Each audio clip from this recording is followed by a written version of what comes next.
The containment cell hummed with alien energy, its crystalline walls pulsing with bioluminescent patterns that would have driven most species to madness within hours.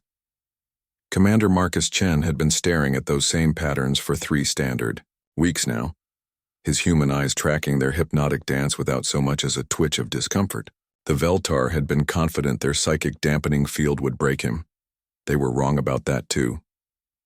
Fascinating, came the synthetic voice through the cell's communication array. High Interrogator Zixth materialized in the chamber's center, his translucent form flickering with barely contained curiosity. Your neural patterns remain unchanged. Most intriguing. Marcus didn't look up from where he sat cross-legged on the floor, his military-issued uniform somehow still crisp, despite weeks of captivity. You sound surprised. Didn't do your homework on humans before you grabbed me? The alien's form rippled, what passed for laughter among his kind. We studied your species extensively before the invasion, human. Your warriors are fierce but predictable. Your leaders are cunning but emotional. Your scientists are brilliant but narrow-minded. Zixth's projection leaned closer, but you are different. How so? You have been subjected to our most advanced neural extraction techniques, the Thraxian mind renders, the Colonian pain amplifiers, even the dreaded void whispers of the Nethys. Each method has broken entire civilizations. The interrogator's voice carried genuine bewilderment. Yet you sit there as if enjoying a meditation session. Marcus finally looked up, his dark eyes meeting the alien's energy-formed gaze. You want to know the secret? Enlighten me. A slow smile spread across the human's face. You made one crucial mistake in your research. You studied our warriors, our leaders, our scientists, but you never bothered to understand what makes a human truly dangerous. Zixith's form solidified slightly. Interest peaked. And what is that? Hope. The word hung in the air like a physical presence. The alien's projection flickered, as if the concept itself was destabilizing his energy matrix. Impossible, Zixth whispered. Hope is a delusion. We have shown you the destruction of your homeworld. Your fleet lies in ruins. Your colonies burn across 17 systems. There is nothing left to hope for. Marcus stood slowly, his movements fluid despite weeks of confinement. See, that's where you're wrong again. You think hope needs a reason. You think it needs evidence or probability or logic. He took a step forward. Human hope doesn't work that way. The containment field crackled as Marcus approached its boundary. He shouldn't have been able to get this close. The bioneural interface should have paralyzed him at half this distance. You want to know what I've been doing these past 3 weeks while you've been playing with my brain? Marcus placed his palm against the energy barrier. I've been learning your technology. Every scan, every probe, every attempt to break my mind, I absorbed it all. Zixith's form began to destabilize further. Impossible. The neural feedback alone should have destroyed your consciousness. Would have destroyed yours, maybe. But humans? We're stubborn that way.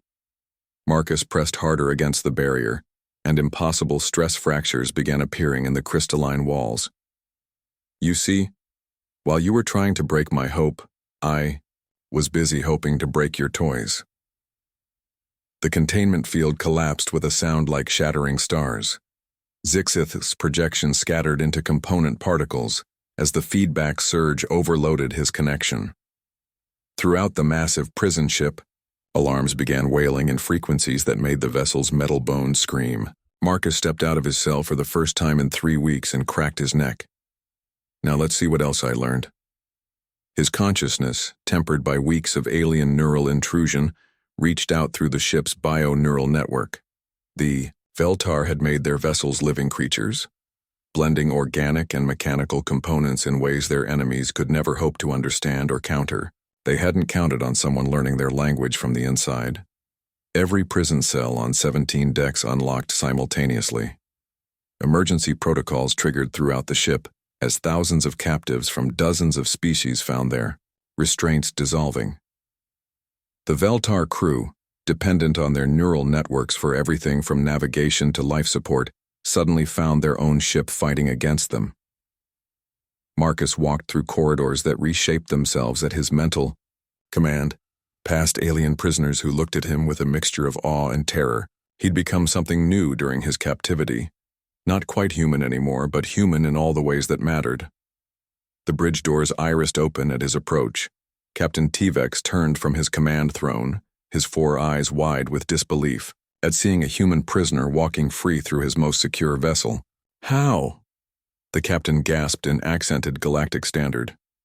Marcus settled into the navigator's chair, the bio-neural interface accepting him as easily as breathing. You really should have asked different questions during those interrogations. Instead of trying to break what makes us human, you might have learned why we never stay broken. Through the ship's sensors, Marcus could feel the rest of the Veltar fleet.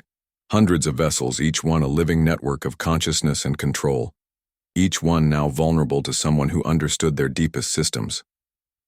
Your empire is built on the assumption that hope dies when probability reaches 0, Marcus said, his hands dancing across controls that responded to thought as much as touch.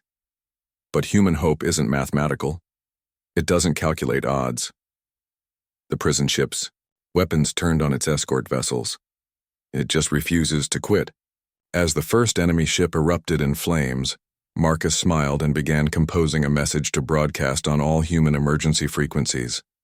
3 words that would reach every survivor, every hidden colony, every desperate pocket of resistance across the galaxy. This is hope.